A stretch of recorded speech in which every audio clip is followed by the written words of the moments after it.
With over 500,000 trees and shrubs already planted and growing, it's easy to forget you are in the city. We don't just say, we do. It's the Stain City way.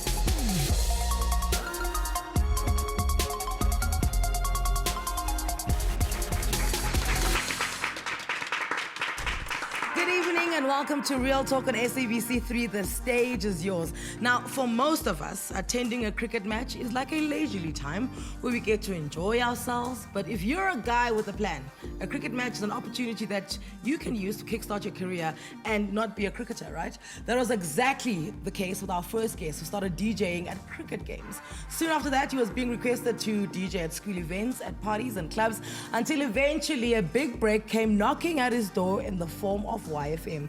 Interestingly, the journey to having one of the most well-known DJ names in the country stemmed from pain.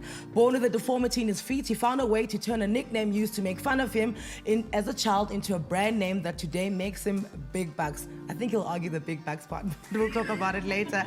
Bryce Clark doesn't ring a bell if I say it to you, right? But if I had to say DJ Ankle Tap, now what we talking? Good afternoon, good evening. How are you, Anele? Listen, I thought you were black. I'm just gonna come out and say it. Most frequently asked question I get. Yeah. Up with what time do you wake up in the morning? And generally, are you white? Or who's the white guy in your profile picture? Yeah. Or I'll go to a gig and perform a gig and get home and get a tweet and they'll say, why didn't you show up at the show? I said I did. No, we saw some white guy playing. It wasn't you. I promise you, the first time I listened to you, I was just like, oh, this is a friendly sounding black guy. You know, he's got himself together. And then I found, they're like, Ankle Tap. And it was somebody admiring us. They're like, Ankle Tap. I'm like, yes. They're like, he's white. So let's go back to Carltonville, right? Sure, we're going back to Carltonville. We're going... That's all the way I back. hope you put petrol in the car because we're going far, all right? Sure. Carltonville, this is where you grew up with your family, right? Yeah, so born in Carltonville. My dad at the time worked on the mines and my mom worked at a school called Carlton Jones High School. Both my sisters went there and then, you know, my dad left the mines and we moved to Potch. I was still in school, I'm the youngest of three, but my sisters were already in varsity and we moved to Potch. So that's like the upmarket, just up the road to the northwest. I was about to say, when you move from Carltonville to Potch, you don't really feel like you've moved. No, trust me, there's a big difference. Really? You genuinely feel, wow. Yeah. We're in the set, and then you kind of don't look back. So what is the deformity that you had? Okay, so I was born with bilateral club feet. What does that mean? So basically, it's a deformity that you get while my mom was pregnant, and then I was born with severe deformities in both my feet, and I needed to have operations pretty much from the time I was born up until I was about 4 years old. I've had tons of surgeries on each foot, and they had to almost basically, so if your foot's like that, right? Your normal foot is like that. So my foot was born all the way in, completely, with no calf. So they needed to almost essentially cut the feet off, reset them with pins, and do some skin grafting, take some bones from the one foot, put them in the other foot. And I was actually one of the very first people in South Africa to have the bilateral surgery back in 1988, which nowadays it's a much simpler procedure. They've just got a brace that they'll put the babies in, but back then it was a major surgical procedure. So I think as far back as I can remember, I was always in casts. I was about to ask, what about it do you remember? Because obviously for your mom and your dad, to them, it's like they remember it like it was yesterday because they're going through it. I remember it, I think that was the start of this massive chip that was on my shoulder, because I remember trips in and out of the hospital the whole time, being in the hospital and not liking being in the hospital and having to spend nights there, you know, that part where your parents have to go home and they'll be back in the next morning. So I remember it kind of, I've never really felt that it made me different or anything. If anything, it made me want to work harder. Hence the name, the name Ankle Tap. Actually, there's so many different stories with that, but... Can we get the real one? The real story, okay? It started in high school. So I kind of was always that kid that always showed up for sports or like PT with that letter, you know, everyone knew, like, he's excused, he doesn't have to do this. But what can't you do because of that now?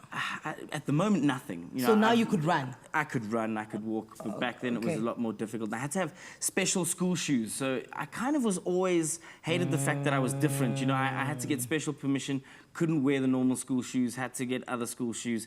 And then whenever I did participate in any sports, like I played hockey and I played a little bit of cricket at school, it was a negative nickname. The guys would tease me and call me ankle tap. You know, they had this thing of, he doesn't have ankles, which is actually not really true. I have constructed ankles. Yeah. But, so they may be men, you know but what I mean? they mind. In their minds, there's, he doesn't have ankles, so let's call him ankle tap. And I had, like you said, I had that gig at the cricket where I was DJing in school. You know, I think we all picked up a laptop and started DJing. And then the weird thing happened. Our matric dance, where a lot of us were going to be playing at the after party. We were these cool kids from Potch, and we had these like lanyards or accreditations made for the party. Yeah. And I got there on the night, and as a joke, they had put on my accreditation DJ ankle tap because I was going to be playing there that night. But also, I wouldn't trust Bryce to play us any good beats. I mean, Bryce doesn't play you any kind Who's of playing? set. Who's on the lineup tonight? Bryce. You'd have to shorten it. At least we could go with like Bra Eyes. It would have to be like, there we Bra Eyes go. is Or playing. B Rice. Or B Rice. You know what I'm saying? But, so yeah, the name kind of stuck. And then when I got into campus radio, where it all really started, I was still doing the gigs at Potch. So it wasn't even just, I was the announcer from the age of 12 years old. I used to just sit there and I had this weird little voice like, you know, like, ladies and gentlemen, boys and girls, welcome to Sandwest Park here in Potchefstroom. And then a friend of mine who had come with me to Potch the one weekend to see me do a game. Yeah. The drive back to Joburg, he was like, dude, you've got to go audition for campus radio. You can do this thing. And the one morning he woke me up and said, they're doing auditions in the student center. Go. And I took a chance. Which varsity is this? Is this Potch? This was at UJ. So UJ, no. okay. Listen, when you grow up in Potch, you wanna get out. The thing about Potch, we've got lots of successful people out of Potch, but that's just because Joburg is an hour away. It's an hour away. If you do it quick, it's like 45 minutes. You can get there. So the dream was to always just get out. And UJ, I wanted to be at UJ, so I went to UJ, and then UJ FM was the station that kind of picked me up back then. So you obviously had to be studying at UJ. I was studying and completed my degree there. I studied a degree in psychology. So radio kind of was more important than class. I'll be honest with you. Like, you know, man, you're speaking to you you can't attend the morning lecture. You got a morning show. And I think towards the end of my third year, when I was about to graduate from varsity, I really was taking this radio thing seriously. And in the back of my mind, I'm going, well, I'm going to finish this degree, but I'm going to pursue a career in radio. But what's the psychology? Listen to what I'm going to ask you now. Yeah. What's the psychology behind studying psychology? You do not need an M score for mathematics. Oh, there To be we honest with go. you, I was very bad with maths at school and didn't know what I was going to study. And then my tutor said to me, I said, I'm never going to do anything. I can't get accepted to any of these courses. And she was like, oh, psychology, you don't need maths. I was like, wait, what? Bring on that psych. You know, I'm going to be a shrink. Never worked out. I think my mom really wanted me to go and pursue it and be a psychologist, which she kind of couldn't understand when YFM picked me up. Isn't what you're doing psychology in a way? In a big way, it really is. I think, I mean, you yourself, you know this. It's you deal with a lot of people's problems. You deal with content that kind of has to relate to people. So, you know, in any content piece you do on radio, you've got to kind of put it out there. You're speaking to one person. You know, you're never really speaking to a lot of people. It's a personal speak medium. to one person, but you've got to try and open it up so that so many different kinds of people can relate to what you're talking to. Otherwise, they'll just change the channel. Yeah. Did you ever think that you won't make it onto commercial radio? Because that's the fear when you're on campus radio, because I was at Tax, right? And all of us were there and all of us were good. So then there's Gareth Cliff, who was here, but now he's there, right? And then Poppy went off to 5FM. And we're just like, you're looking at each other like, who do I have to kill to make sure that I am next? Yeah. Did you ever have that? I didn't, hey? I really, really didn't, because I think at the time where the YFM call came, I thought I wasn't nowhere near getting a call like that. I had just been moved to the breakfast show on campus radio, of which I only did 1 month of. So like halfway, 2 weeks into my first breakfast show, I came in the one morning, opened up Facebook, and here was this message from the programs manager of Y, and he said, after your show today, give me a call, let's meet for coffee. Met with him, and 48 hours later, I signed a contract. It kind of just all happened out of nowhere. So before I even had a chance of thinking about will I not make it on commercial radio, I had a banner that was being hung in the foyer at Y, and it was a bit surreal. You are black, you said of which. Of which? Hot and parcel, you know what I mean? It's a very black parent thing to say. Listen, our WhatsApp line is always open for you to send your 20-second voice notes. I must remind you, we've got Nadia Nakai joining us a little later in the show, so get those voice notes ready as well. After the break, Ankle Tap will be celebrating 15 years as a club DJ this year. But does he have a problem with young DJs who get into the industry to be cool? We'll get an answer from him about that when we come back.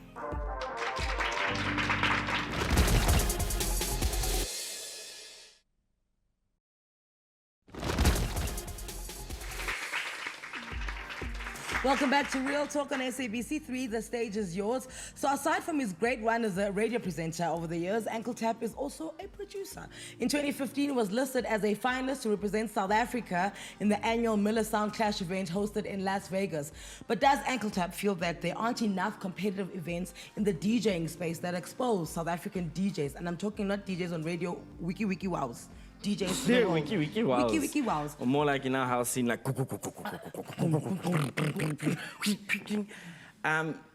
To answer your question, I think competitions are such a great platform, and all around the world, there's so many of them.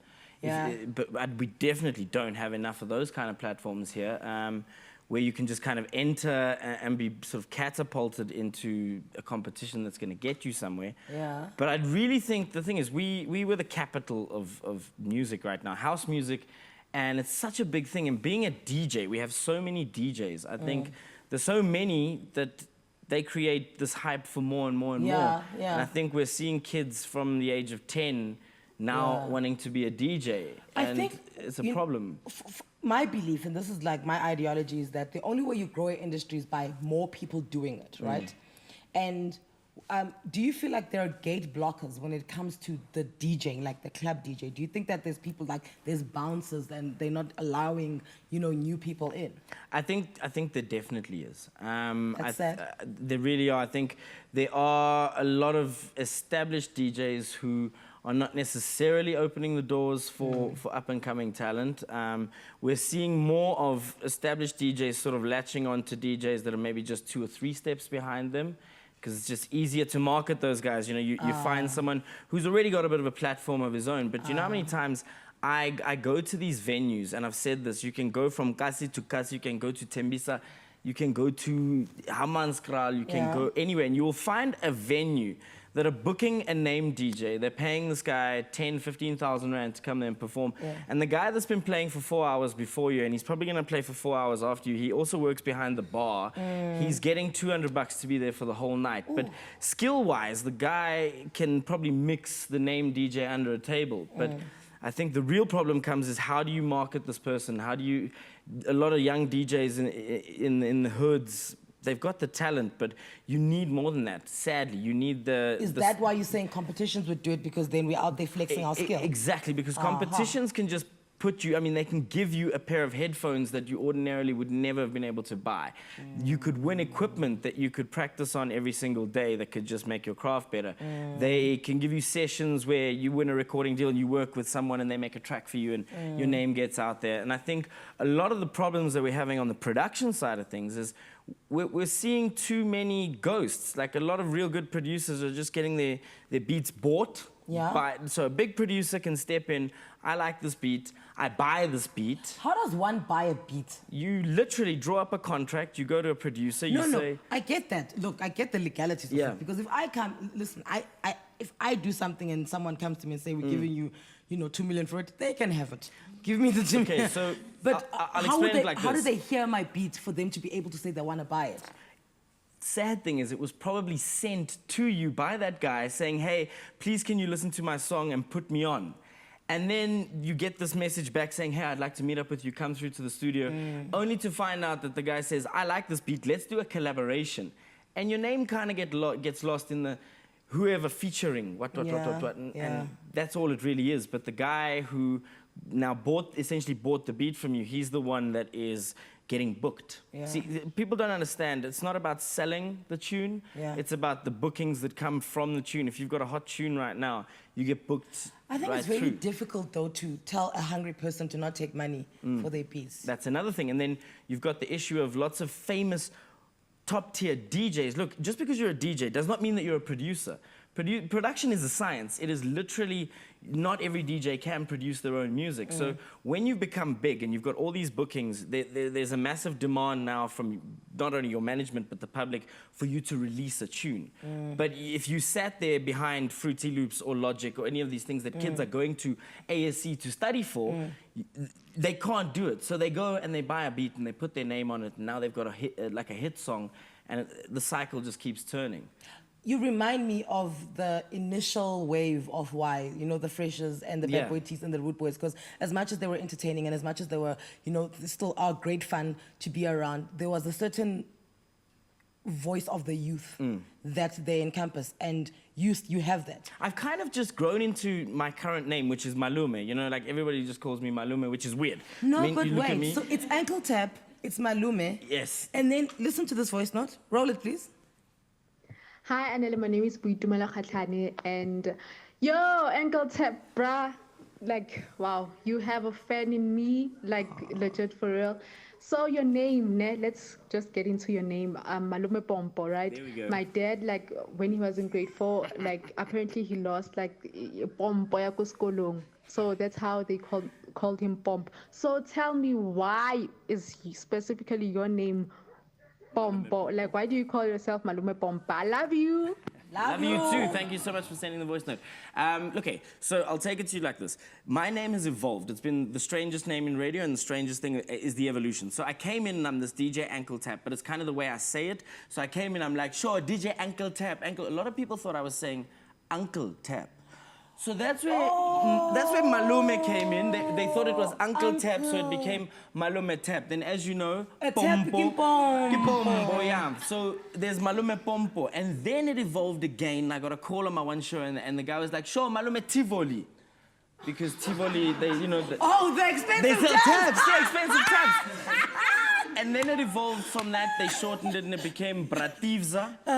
And it's kind of just, but Malume, I think it was like a big term of endearment. Yeah, And then because everyone you like sort that of, voice of reason. but I'm also that stout Malume. You know, everyone's But got you that Malume, that who'll speaker. You know, like. speak us out, you know, Yeah. and then you tell the mother, no, they're sleeping. But at the same time, then you go and you sneak up at the party to see if we're fine. Yeah. Okay. I'm that guy. I'm sitting at the bar watching you make sure you're fine, but Okay. I'll let you live your life. Listen, this whole name change thing, you coming back in the final segment, you're going to hang out with Nadia because, you know, she studied brand, communications, and marketing. So when you come back, I want to talk about the danger of names that change the whole time when you are trying to build a brand. Yeah. So we'll talk about that when you come back. Ankle Tap, like I said, we're back a little bit later in the show. So from the breakfast show host who got his break on Y, Ankle Tap, to the artist who got her first big break on the same station, we'll be hanging out with Nadia Nakai next.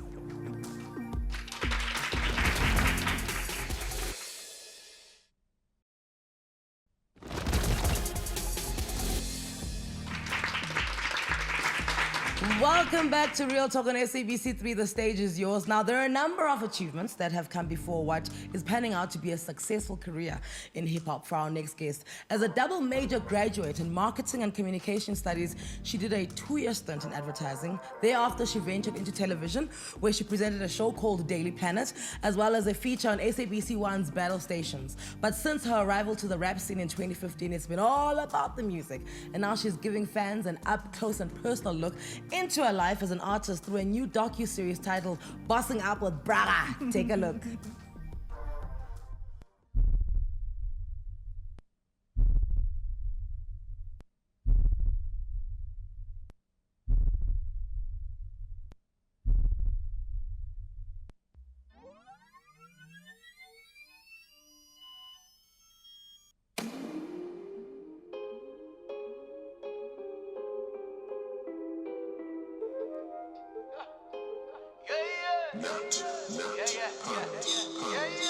I've been the man, I've been the man.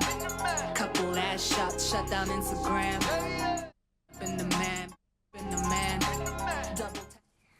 So now, first things first, you blocked your mom on Instagram, so she can't see your outfits. Is she happy? Because you can't block her from SABC 3. I can't. And she's definitely watching because she's a serious fan of your show. So she's always telling me what's going on because of you. So she's Hello, definitely Mama watching. Nakai. We love you. Welcome. You must come next time she's here. Such a colorful life you've had. Yeah. How old are you? Oh my gosh, I'm 27. Yeah, as young as you are, you've had a colorful life. You were born in Zim. No, I was born here. Yeah, then you went just to have Zim. Zim heritage, yeah. Then you came back here. Yeah. And then you went to Kenya. Yeah. And then you came back. Yeah. When does hip-hop bite? Were you writing poems like as an 8-year-old, like really bad ones? I definitely was, but it kind of bit in Kenya, and it kind of was very dancehall influence. So where I was in that time is a lot of dancehall music was happening there, and that's how I kind of started out. So I used to rap in Patwa, you know, like that was the vibe then, and then it kind of evolved into being who I am. So now. apparently you liked Lady Nazizi. Yes, Nazizi. I actually met her at a school function. It was a cultural day, and she came through to the school, and she was like, "You speak very fast. Like you should try rapping." And I was like, okay. And then I went home and I started recording, and I used to burn little CDs and take them to school and give them to people at school. I used to perform at the cultural days and try to go to clubs. When even though I was younger, I tried to go to clubs and perform there as well. But it kind of started at high school in Kenya. When was the first time you heard yourself and thought to yourself, wow, I'm going to be a big deal? Yo, I still don't feel like... Really? There's so many things I want to attain that I feel like, I don't even know when. I could possibly say the first time I heard myself on radio, which was on YFM, which is shout out. They really were the first one to give me the biggest break. Was DJ C Live had a hip hop show back then, and he called me through to do like a collaboration with other artists. And I remember waiting downstairs under the stairs late at night because it played so late. My mom doesn't hear me being up, and I switched on the radio and waited for it to play. That was probably like, yeah, I'm on radio, but I don't know about being a big deal, but as like, yeah, I'm on radio. Wait. You say you're the queen of rap because you have commercialized being female inside rap, right? Yeah. You can't call yourself a queen if you don't think you're a teensy. No, I think I'm a queen. I have a crown on my finger right now. Okay. I really do feel like I'm a queen, but I know that there's things I want to achieve that I haven't achieved yet, and I know that that's where I want to go, but I don't feel like I've reached that yet. I am a queen in the sense of what I've achieved now, but the level of queenism I want to get to is not yet attained yet. Okay. So let's speak about your queen, your mother. Yes. Right? You say the reason you know music bitch was because she'd play Erykah Badu and she'd play Lauryn Hill. Yes. And then you're like, Scott, Jill Scott, you're like, okay, this is me. Yeah. Which CD do you definitely want to play for your children one day? That my mom played for me. Not even one that's yours. So because your mom, Lauryn Hill and Jill Scott and Erykah belong to her. She wasn't playing it for you. You just happened to be a byproduct who caught it and then became this. Yeah. So now, obviously there's music now that influences you that you're continuously going to play. What do you feel like in this era of music that you listen to, you'd like your kids to listen to? Oh, in this area of music, locally, definitely Cassper Nyovest album. Yeah. Questa, definitely, I'll play that for them. Yeah. But I still resonate with Lauryn Hill's album, The Miscommunication of Lauryn Hill, because I feel like there's things that locally still feed off the essence of what was music back then. And I would love to keep that still alive, even though it's a different generation. They're probably going to listen to different music. I mean, trap is taking over. We don't know how long hip-hop is going to last. But I want them to still have the essence of what it is about storytelling that I took from those albums. And I know you always get asked this question because you're a female rapper and rap is male dominated. Like, I'm just like, because I always say, guys, which industry isn't male dominated? Being a pilot is male dominated. Exactly. You know, being on TV is male dominated. Yeah. It's just that we're out there and we're just trying to kick down doors. But surely something about being a female works in your favor when it comes to what you do. I think at the beginning it didn't really, because people... Definitely when I was making music and I was telling people that this is what I wanted to do, they all thought I was trying to be cool. I was trying to be one of the boys. They didn't think that actually she wants this to be something like her career that she wants to follow. There's nothing wrong with wanting to be cool if you're in rap, though. Isn't that the point? Yeah, but that shouldn't be the objective. Okay. That should be a thing that you actually want to live off this. You want to make music. You want to inspire people. You want people to listen and follow your journey and build with you. That's what you want as an artist. You don't want to do it because you're in studio with the boys. You want to be cool and just rap. That's not the point of it. But at the beginning, because there weren't a lot of people, well, females that were doing it, they weren't sure how serious you're going to be with it. Then when they started seeing me shooting music videos and doing more songs and I didn't kind of just disappear, they started to take me seriously. And at the end of the day, everything is hard for women. I feel like everything, we always have to work 10 times harder to break through and get recognized and get the credit that we deserve.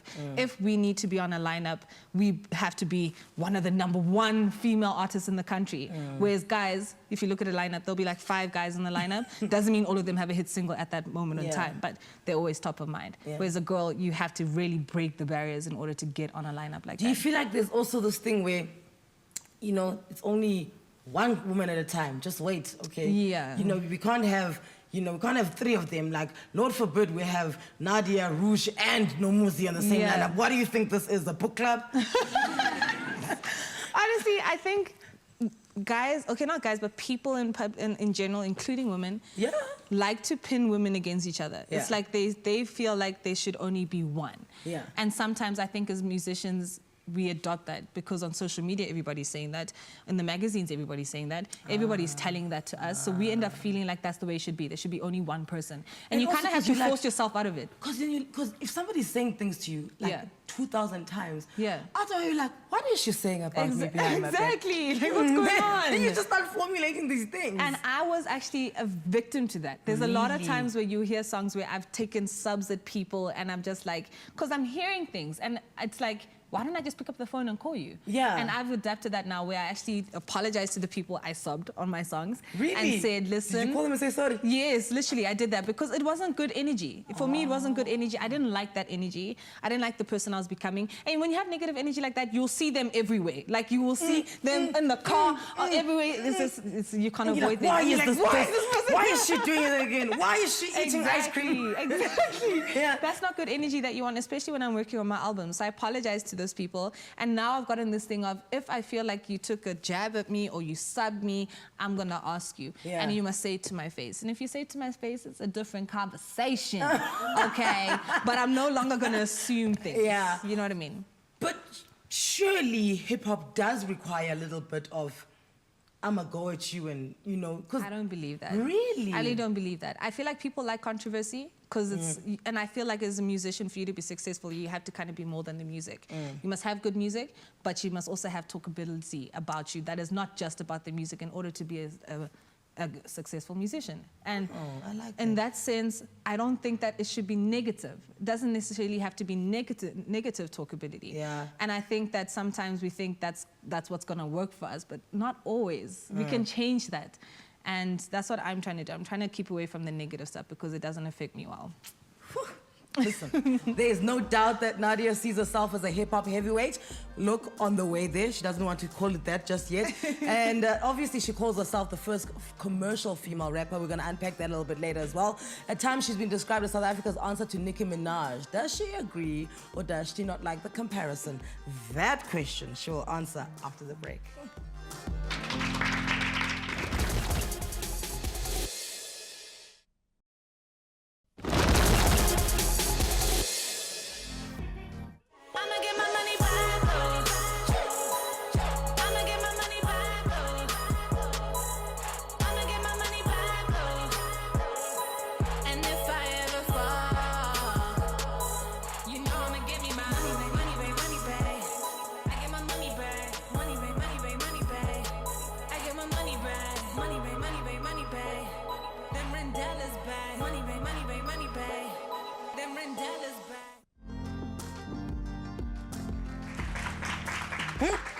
You're out here. Welcome back to Real Talk on SABC 3. So since late 2015, we've gotten to see Nadia Nakai featured alongside some of the biggest names in African hip-hop, including the likes of Gemini Major, Ricky Rick, and Questa. She's also enjoyed career highlights like opening for Nicki Minaj, joining Cassper Nyovest for Philip Orlando, and this year she'll be sharing the stage with Chance the Rapper in April. Okay, so who tells you that? Okay, so I found out on the night. I ain't gonna lie, I did not know. Right. Like, it was that secretive, it was crazy. I didn't even know the other opening acts either. How did I know that you're free on that night? No, they did contact and said, these are the dates that we want you, and this is all the PR stuff that we're gonna have for you. And but you didn't know who was coming. Yeah, and I honestly, I didn't expect it to be just the 3 of us. When I got there, I asked the lady, I'm like, who else is on the lineup? Because I thought there'd be like a lot of people. Yeah. I didn't realize it was just myself, Frank, and Shane. And that when she told me that, I'm like, oh my gosh, this is really big. Yeah. This is actually quite big. Do you have like things that you've been plotting in your head? Because I like the way you work yourself. Like even that video, it's pretty, you know. Like I could watch it. Like, thank you. Do you have like you know, things that you're plotting in your head and you've written down? You're like, okay, you know, when I get on a big stage, I want to do this and I want to do that. I want to do that. Now we're going to see at this Chance the Rapper show. Definitely, because I've done it obviously at Nicki Minaj with Cassper as well as Travis Scott last year. So I've always envisioned myself. I've always set goals for myself for what I want to do. And I always think about being on a stage that big and having international production, so many people at the Dome. And I always have ideas and concepts. And I was watching the Grammys on YouTube, like Kendrick Lamar's performance, and I saw a lot of things that I would like to incorporate into my show. So I get a lot of inspiration from stuff that I see from other artists and try kind of adapt that and make that my own. But how do you, because it's so difficult to get, you know, to have that line, that solid yet fluid of inspiration where it's inspiration and it's just downright copying. Okay, copying it looks the same.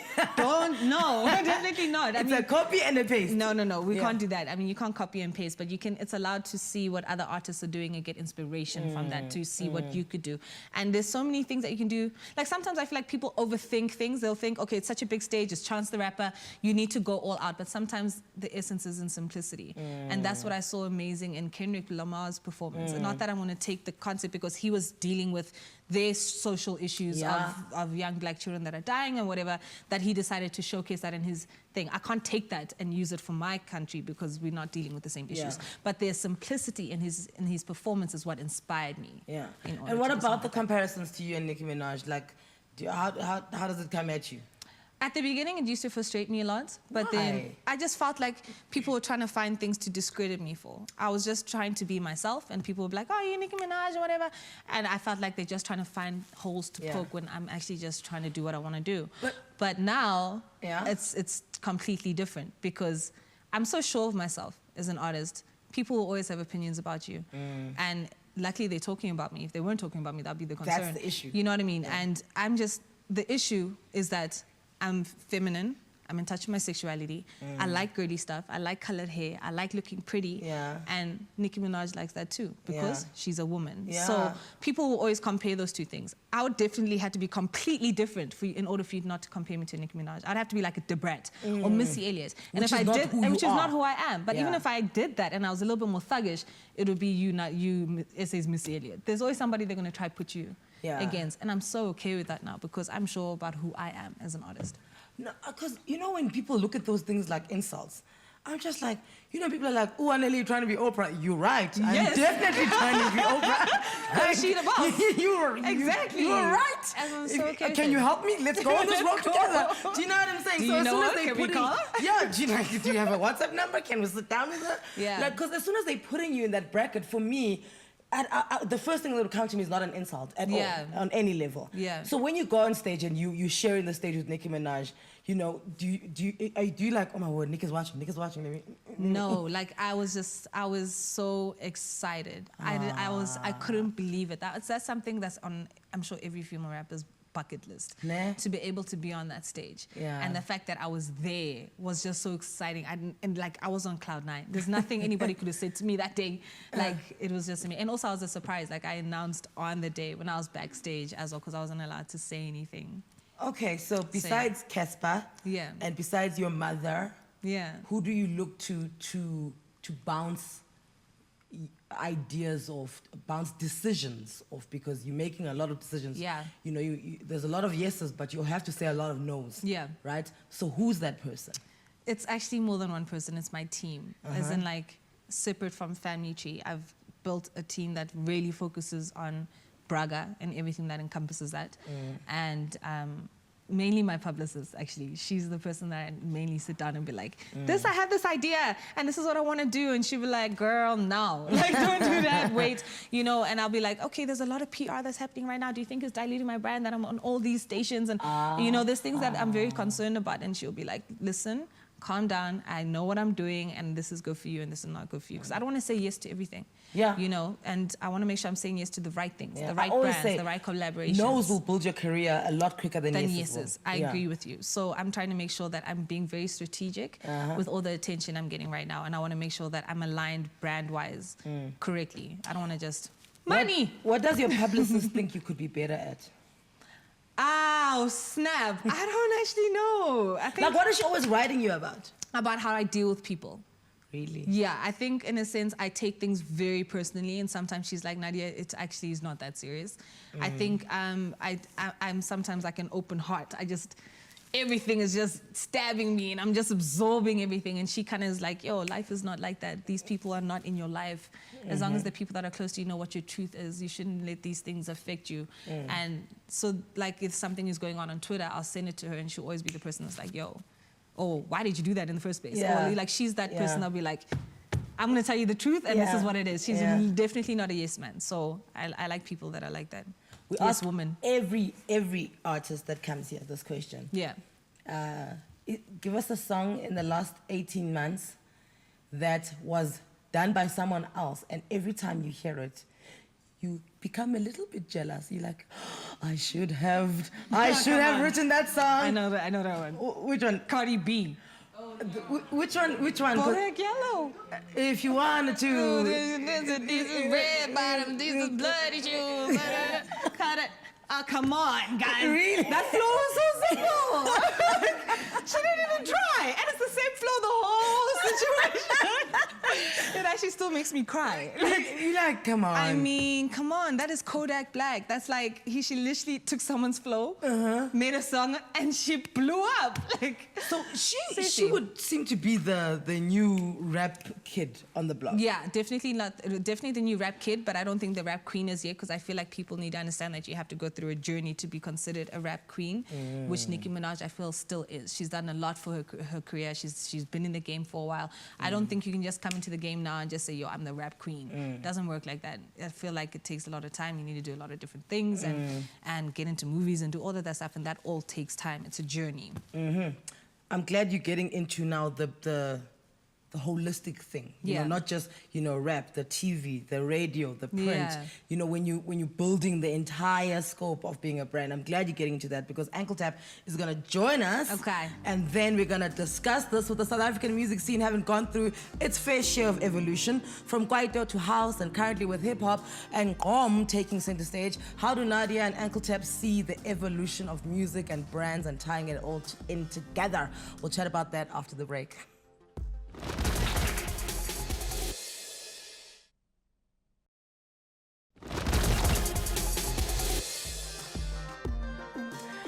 Welcome back to Real Talk on SABC 3. The stage is yours. Ankle Tap and Nadia Nakai are two brands that exist in a highly competitive space of appealing to the young urban market.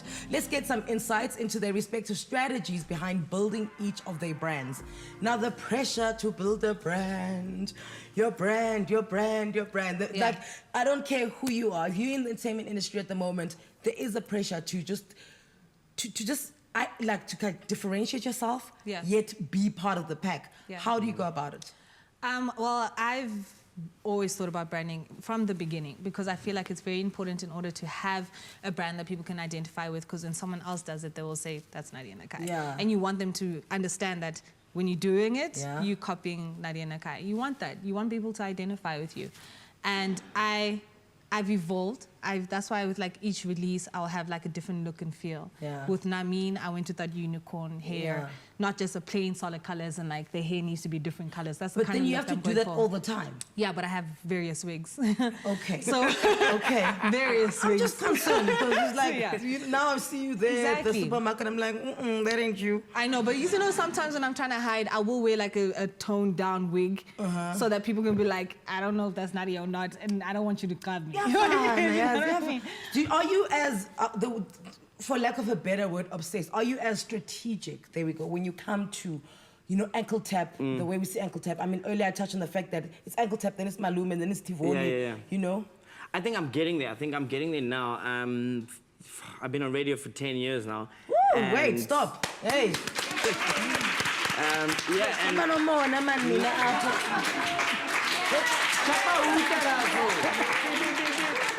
So, you know, I mean, and after doing 10,000 hours, you know, on air, you kind of realize. But I didn't really focus on the come up. I focused on, because I think radio is a bit different. You hear me, you don't necessarily see me.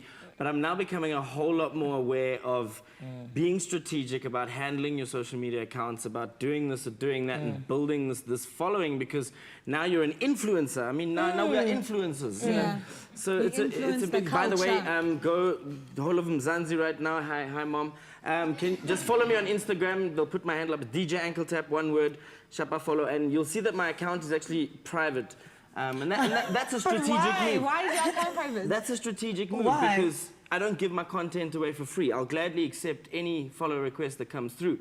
But rather than just being able to go there, see a pic, maybe drop a like, but not stay with me. If you want to be part of my content journey, that's what I do. I do radio differently. I put content out there and I give them the visual aspect to it. So I'll put something on Instagram. But I mean, no one's really paying to come to your Instagram. What is it? Just you just want them to knock at the door. They can't just come in. Knock at the door. The door is not locked. Okay. Knock at the door. Malume will just let you in. You know what I'm saying? But the thing is, you've got to get a stamp at the door. So see it as there's no cover charge, but you need a stamp.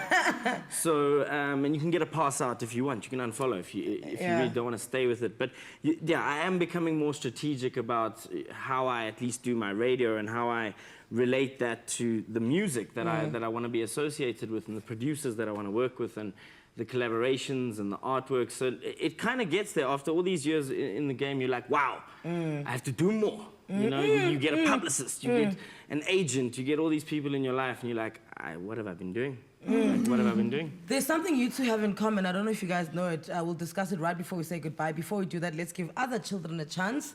There's a voice note. Other parents as children. Other parents as children want to talk as well, man. Roll it.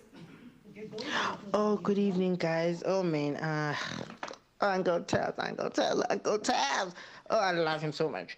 Just tell him that he must keep doing what he's doing. He's 1 in a million people. We love him so much. I just need him to tell me how to follow my dreams without actually being risky. How do you follow, and you're going to answer that as well, how do you follow your dreams without being risky? I don't know if that makes sense, but...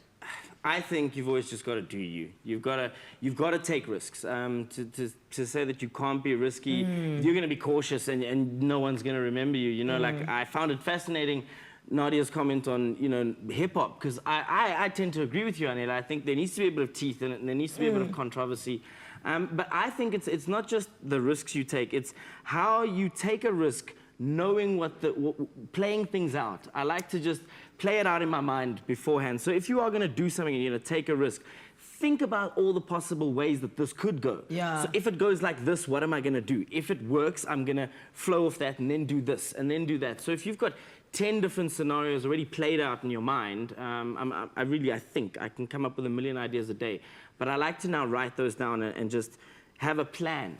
Planning is more important. Risks need to be taken, but if you do a risk without a plan, that's when there's going to be collateral damage and you're going to be in trouble. Nadia? Well, for one, you would say that because you're in media. You want things to talk about. Yeah, there's a difference between that and I disagree beef. with that because it shouldn't be your focus when you're a musician. The music should be the focus, not beef. But in my sense, I feel like your dreams, if they don't scare you, they're not big enough. And risks will always come with that. You need to be able to take risks in order to get your dreams. If they're easy, everybody would do it, you know? So both of you are working on your debut album. You're working on an album. What sound is this and why? When is it coming out? Okay, so this is interesting. I'm working with a guy by the name of Mark Stent. I know and Mark another Stent. artist. We're starting a group. I can't put the name of the group out, so you'll see it's a 3-piece group. One is a vocalist. We're making electronic gqom. So, because there is this fascination with gqom internationally. With Eskom. I won't say what I'm going to say about that. Don't get me fired. Don't get you fired. No, so there is this fascination with the sound at the moment, internationally and like right here. And I think the Durban producers, they've got that sound. They've got it down. And if you're just going to try and copy a sound that has just already popped, you're going to basically go stand in the queue. So I want to invent a new sound as such, something that you could see at an Ultra Fest or you could see, but with that distinct South African gqom flavor to it. So it's kind of like electronic kwaito, if you like. So it'll have a little bit more hard-hitting sort of synthesizers and hi-hats, and it'll be theatrical. It'll go with, you know, your pyrotechnics and just thinking that next level. Okay, we That's are very waiting for that. Like, That's dope. I don't know what what it is. Picture Kilakao doing vocals for Tiesto. That's the dream. Okay, Check. Like, okay. Many singles dropped, many videos dropped. Are we finally getting an album from you, young lady? Yes, this year. I don't believe. Definitely. Because I promise you, it was the most asked thing on Twitter when I was saying Nadia's like, For real, I can't say when anymore because I initially wanted to release it last year, October, and I mentioned it. Okay. And it didn't happen because when I thought my album was done, I went with it to Cassper, and he was like, 0, we're starting from scratch, because he was done with Tuto, and he could focus on me. Yeah. So he was like, no, so I had to start from scratch, and I appreciate that I did, Yeah. though, because he actually taught me a lot of different things that actually an album should be, and I think I was just trying to trap the whole time. So listen, 2018 is still very long. Yeah. If you can, 19th of May is my birthday. Mine's 18. Oh my word! Yes. Okay, you can drop it then, and then like we can just like have a party together. I think we can have a party together. Okay. Okay. Okay. And then I can surprise you. This is amazing. Performance. You see? No wonder we get along. We Performance.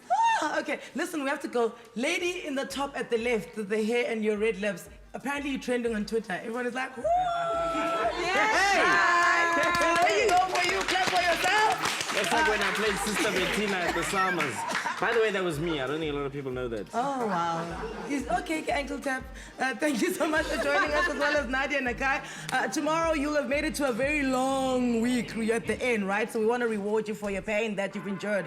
We're joined by some of the comedians from Kings and Queens of Comedy. Don't miss at 6 p.m. right here on SABC 3. Right now, don't move. E60 is coming up next. Stay there. Bye.